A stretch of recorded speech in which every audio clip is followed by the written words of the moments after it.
She showed up to her job interview soaked in rain and covered in mud. People laughed. Security hesitated.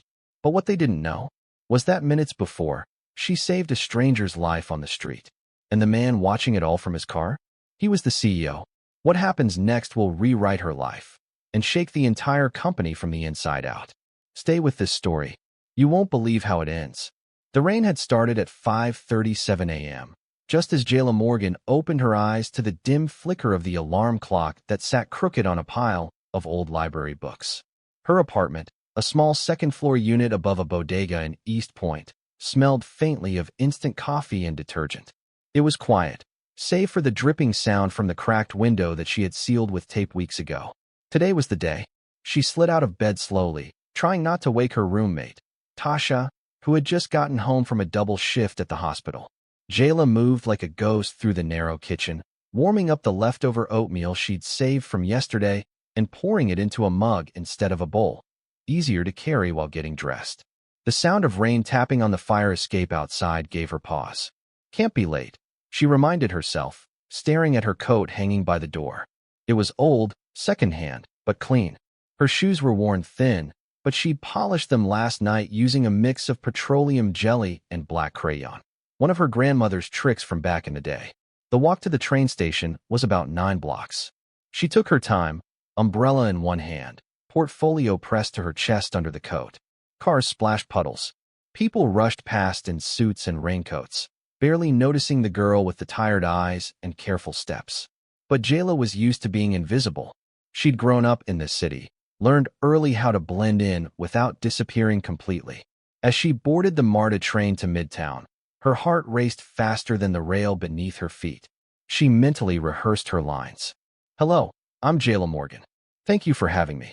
My greatest strength is adaptability. What I lack in experience, I make up for in grit and growth." She repeated them like scripture.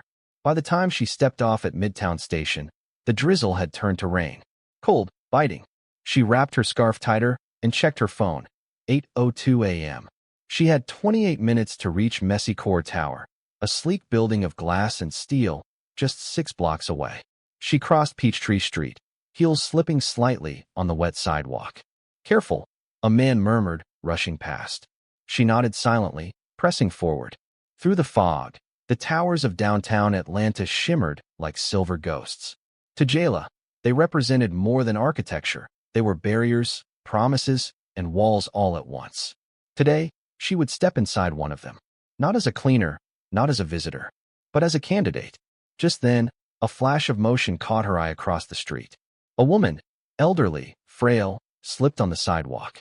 Her cane skittered out of reach, and she fell. Hard. Jayla froze for half a second, then ran. She didn't think, didn't care about the rain or the mud. She darted across the street, nearly getting splashed by a delivery truck. By the time she reached the woman, the older lady was trying to sit up, but her face twisted in pain. "Ma'am, don't move," Jayla said, kneeling beside her. "I'm calling for help." The rain continued to fall, harder now, colder, as if the city itself was watching. Jayla's knees pressed into the wet concrete as she shielded the old woman from the rain. Her own coat was soaked through, hair sticking to her cheeks, hands trembling, but her voice stayed steady. "Ma'am, can you hear me?" she asked gently. The woman's eyes fluttered open, cloudy but alert. Her lips parted slightly, releasing a shaky breath. "Where?" "You fell," Jayla said. "I'm calling for help. Just stay still, okay?" She fumbled for her phone, hands slick with rain, and dialed 911. "Emergency services, what's your location?" "Corner of 10th and Peachtree. Outside the cafe, an elderly woman fell. She's conscious but in pain. Please hurry. Help is on the way. Stay on the line." Jayla looked down at the woman. She had no umbrella, no purse, just a small cloth tote that had spilled open with a few oranges rolling into the street. Her shoes, barely shoes, more like slippers, were soaked. Jayla reached and gently pulled the tote back to her side. The woman shivered. "Do you have any family I can call?" The woman shook her head faintly. "No, I live just a few blocks down," she whispered. "Was getting fruit for breakfast." Jayla felt her throat tighten. She looked around. Cars drove past. People peeked out from the cafe window. No one else came to help. Just then, a sleek black SUV pulled up near the curb. A tall man in a charcoal coat stepped out, holding a takeaway coffee. His eyes locked onto Jayla, kneeling in the rain beside the old woman, hair plastered to her face. It was Lionel Beckett. He stood still, unnoticed by everyone, his coffee cooling in his hand. The EMTs arrived minutes later. Jayla gave them every detail she could.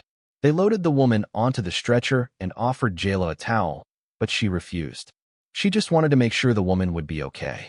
"Do you want to ride with us?" one of them asked. Jayla glanced at her phone. 8:24 a.m. She had 6 minutes left. "No," she said softly. "I have somewhere I need to be." She stood, soaked and covered in road dust, and turned to leave. From across the street, Lionel Beckett watched her go. By the time Jayla arrived at Messicore Tower, she looked nothing like the confident young woman she had envisioned that morning. Her coat was streaked with grime. Her shoes squelched with every step. Her scarf, once neatly tucked, hung limp around her neck. Her résumé folder, damp, creased, barely intact. The receptionist at the front desk stared.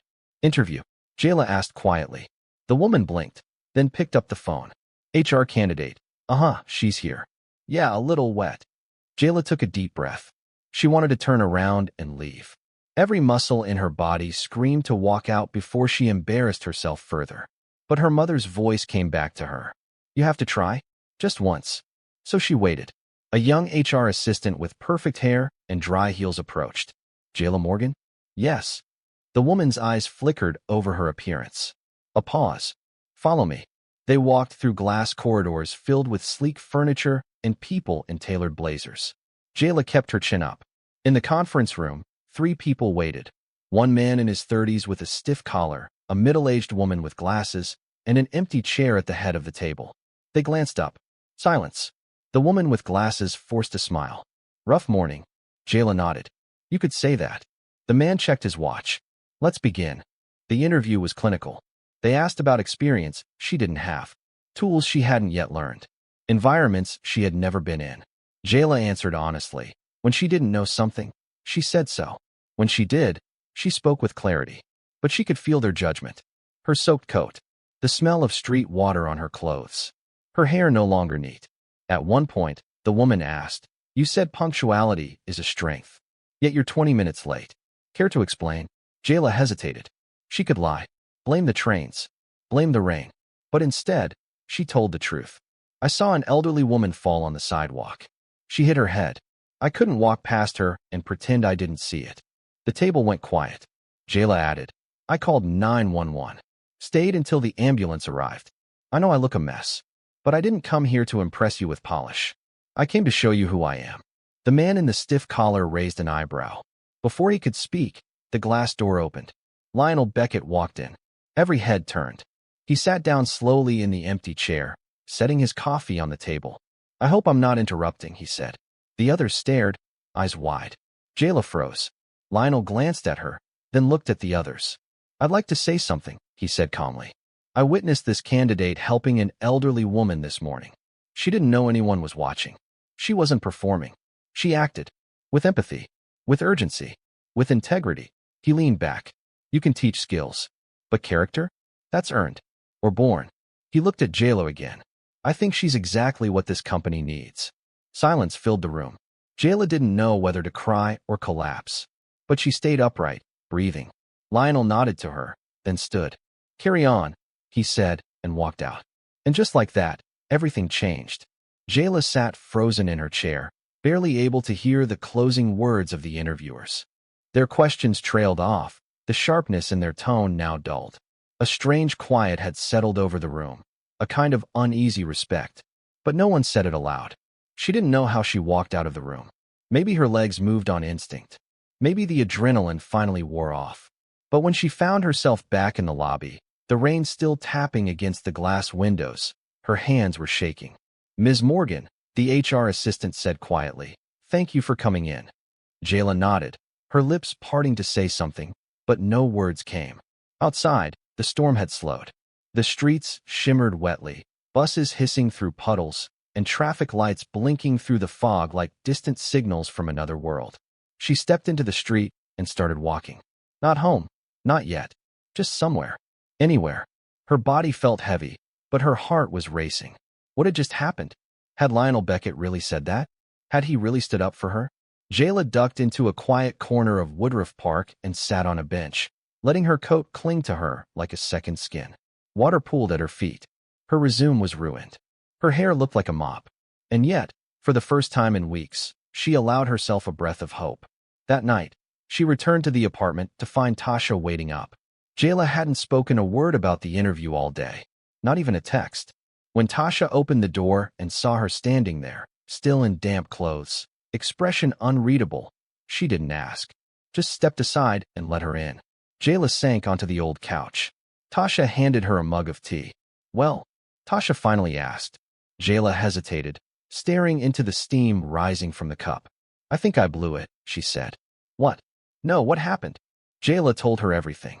The fall, the ambulance, the silence, and then Lionel Beckett walking into the room like some executive angel from a movie. Tasha stared at her. Wait, you're telling me the CEO saw the whole thing? And vouched for you? Jayla shrugged. I don't know if that even means anything. I still look like hell. I still bombed the questions. Tasha grinned. Jay, that man literally stopped your interview to defend you. I don't care what you looked like. You left an impression. Jayla didn't respond. Not with words. But she smiled. Small. Quiet. A smile born not from certainty, but from the sudden possibility that her story might not be over yet. 3 days passed. Jayla returned to her usual shifts at the grocery store. Bagging groceries. Stocking shelves. Sweeping aisles. She smiled at customers, but her mind kept drifting back to that interview. Every glance at her phone felt electric. Every email notification made her heart skip. Nothing. Until the 4th day, she was in the stockroom, organizing produce crates, when her phone buzzed. From hr@messycore.com. Subject, your interview status. Her hand trembled as she tapped the screen. Dear Ms. Morgan, thank you for interviewing with us. After careful consideration, we would like to invite you for a second-round meeting with our culture and talent team. This step is part of a new initiative under the direction of our CEO. We believe you represent the values we want to elevate. Please let us know your availability for this week. Sincerely, the Messy Core recruitment team. Jayla read it once, then twice. Then she stood there in the stockroom surrounded by oranges and onions and let out the loudest laugh cry of her life. She wasn't just still in the race. She was the race now. The second interview took place in a smaller room. No panel. Just one woman. An older black woman in a navy suit with silver braids and sharp eyes. Her name was Cassandra Blake, Vice President of Culture and Talent. She didn't smile much, but she listened. Jayla told her everything. This time, not as an apology, but as a declaration. People like me, we don't usually get this far. We don't have parents in tech. We don't have clean LinkedIn profiles and summer internships in high-rise buildings. But we work. We adapt. We show up. And I think that matters. Cassandra sat quietly for a moment. Then she leaned forward. Ms. Morgan, if this company only hired people with polish, it would never change. We need people with grit and clarity. Jayla blinked. Cassandra smiled. You've got both. By the end of the week, Jayla received her official offer letter. Position, Associate Intern, Employee Development. Start date, Monday. Department, Culture and Talent. Supervisor, Cassandra Blake. She held the letter to her chest for nearly an hour before she told anyone. Then she ran. To the hospital. To her mother. Her mother was sitting upright in bed, knitting slowly, her thin fingers moving in soft loops. Jayla walked in, eyes wet, paper in hand. I got it, Mama. Her mother didn't say anything right away, just reached for her daughter's hand. Then whispered, I knew you would. Jayla stood outside Messy Core Tower at 7:49 a.m., 15 minutes early, heart pounding. She had woken up at 5 a.m., unable to sleep past the first alarm. Her clothes were clean, pressed, and simple, a navy blouse, gray slacks, and black flats. Nothing flashy, just enough to feel like she belonged. But as she looked up at the sleek panels of glass and brushed steel, doubt crept in. She didn't belong here, did she? The thought vanished the moment she stepped into the lobby. Lionel Beckett had believed in her. Cassandra Blake had fought for her. Now it was her turn to live up to both. The receptionist smiled this time. Good morning, Ms. Morgan. Cassandra's expecting you. Jayla smiled back, grateful, anxious.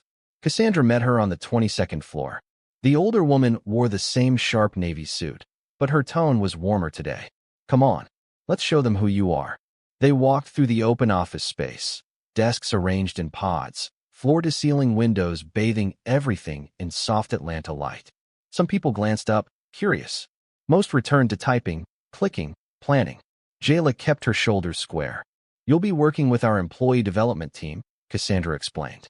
That means onboarding, support, culture surveys, mentorship, real work. Not coffee runs. Jayla nodded quickly. I'm ready. Cassandra raised an eyebrow. No, you're not. But you're willing. That's better. She introduced Jayla to the team. For people, all polite, two genuinely warm. A woman named Riley, with curly red hair and contagious energy, offered to show Jayla around. Another, Marcus, had started as an intern himself 3 years ago and gave her a quiet thumbs up. The rest of the day was a blur of software tutorials, paperwork, access badges, and calendar invites. But between the tasks, Jayla watched. She watched how people spoke to each other, who interrupted whom, which jokes landed and which didn't. She noticed the janitor who always smiled but was never greeted. She noticed how the receptionist's eyes lit up when someone brought her a coffee. She took notes, not just on policy, but on people. Around 3 p.m., Cassandra called her into a quiet corner. How are you feeling? She asked. Like I'm walking on a tightrope, but with a net under me. Cassandra laughed. Good. Then lean into it. Before Jayla left that day, Lionel Beckett passed her in the hallway. He didn't stop, just nodded and smiled. A small, knowing smile. Jayla carried it with her all the way home. Jayla didn't expect her presence to matter. She assumed she'd fly under the radar. Another intern quietly trying to survive the corporate current. She planned to keep her head down, learn, and not rock the boat. But the boat had already rocked the moment she walked into Messy Core drenched in rain and backed by the CEO himself. By her second week, whispers had spread. People in elevators gave her longer looks. Her name passed between departments with soft curiosity. And more than once, someone at the cafe whispered, "That's the girl from the lobby story." She didn't ask for attention. She didn't chase it. But people noticed anyway. One Tuesday afternoon, Riley pulled her aside in the break room. "You're causing a ripple," she said, sipping iced matcha. Jayla blinked. "What kind of ripple?" "The kind that makes people think twice," Riley said. "Someone told me they saw Dave from finance hold the door for security this morning. That's a first." Jayla smiled faintly. It was nothing she intended.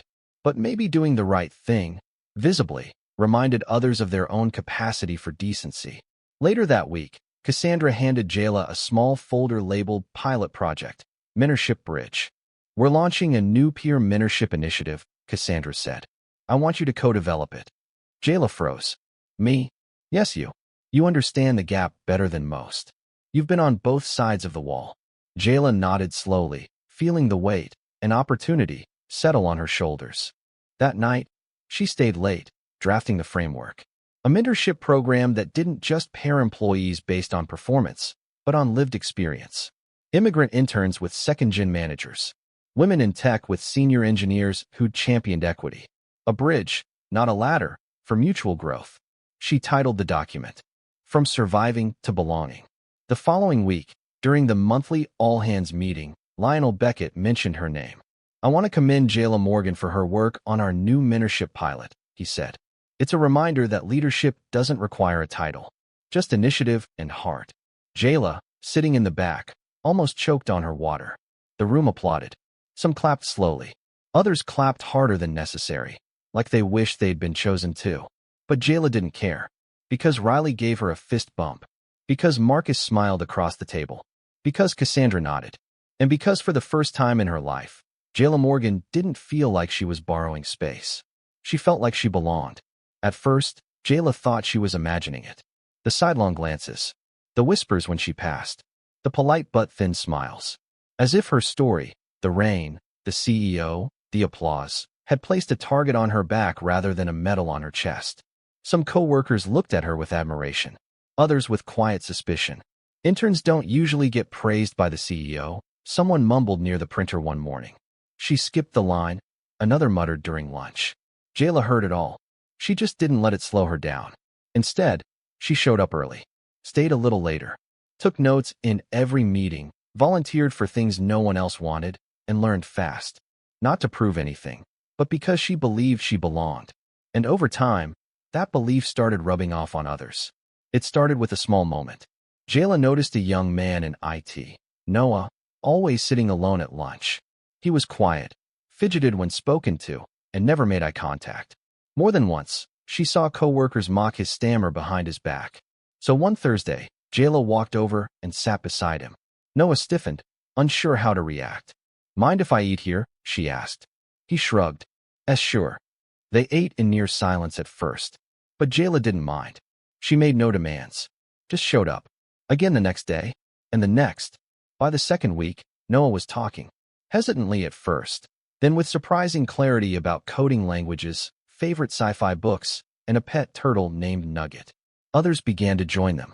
First Riley, then Marcus, then someone from HR.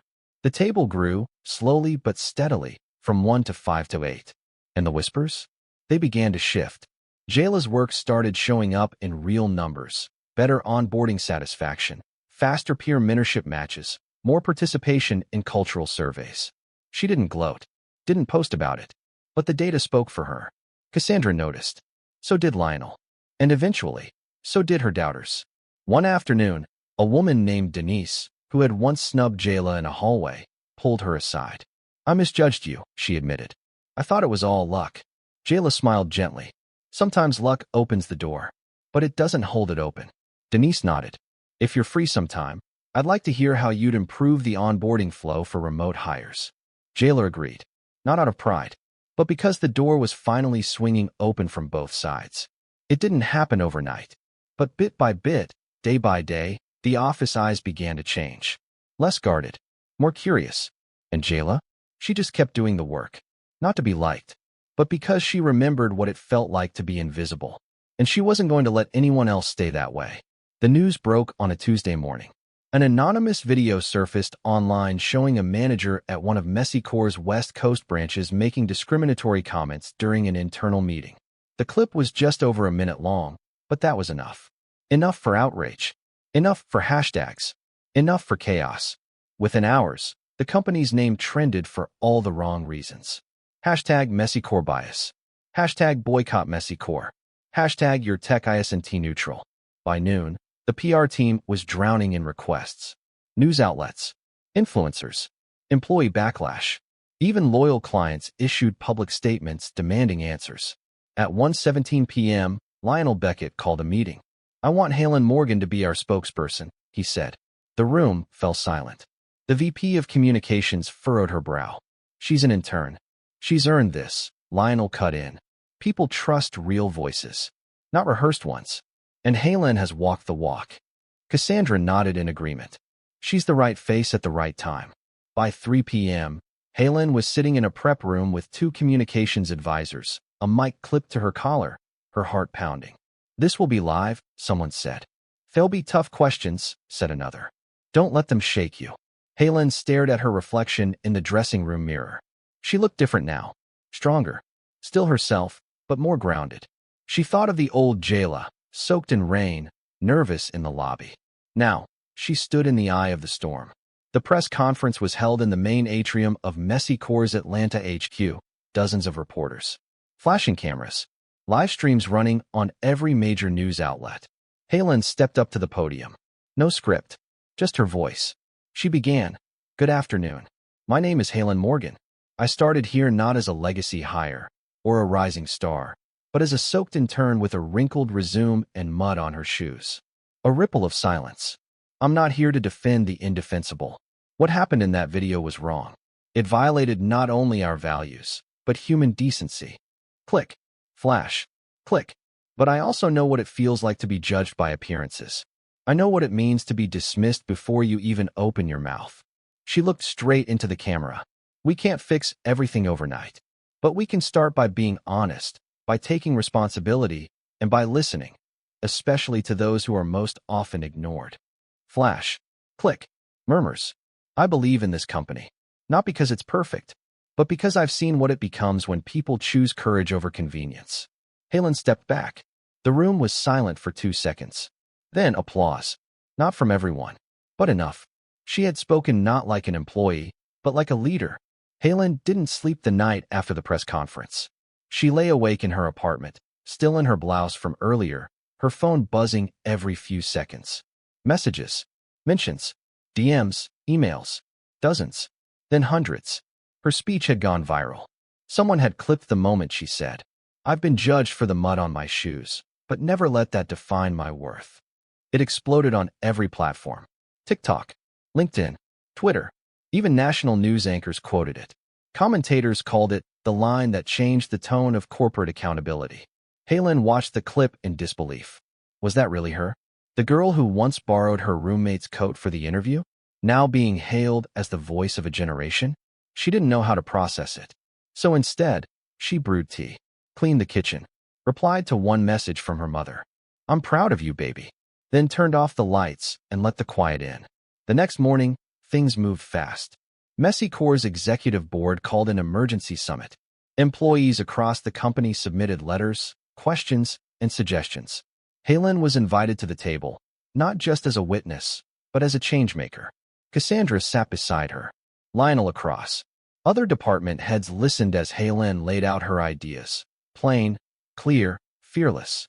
"We need better bias training," she said, "led by people who've lived it, not just studied it. We need recruiting from places no one thinks to look. Community colleges, veteran centers, second chance programs. And we need storytelling spaces, internal platforms where employees can share who they are, not just what they do."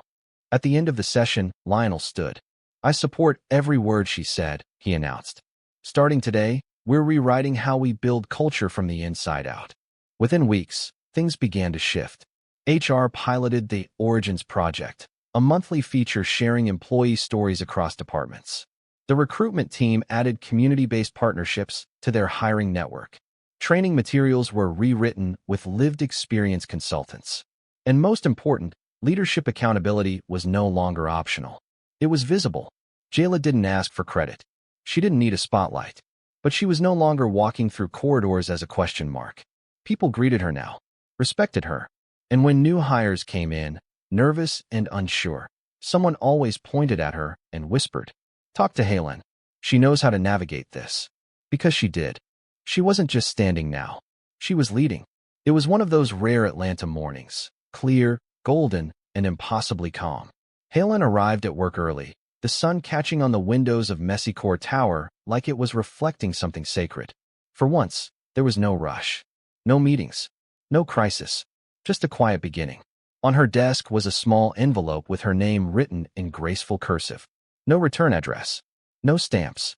Just a simple off-white envelope, resting atop a single yellow rose. She opened it carefully. "Dear Haylen, you may not remember me. I was the woman who fell on the sidewalk that rainy morning months ago. I've been watching your journey from afar, quietly, with great admiration.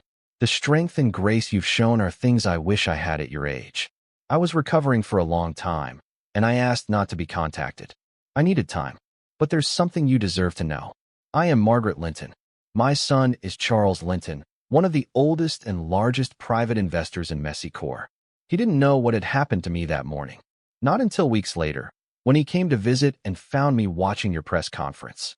I told him everything.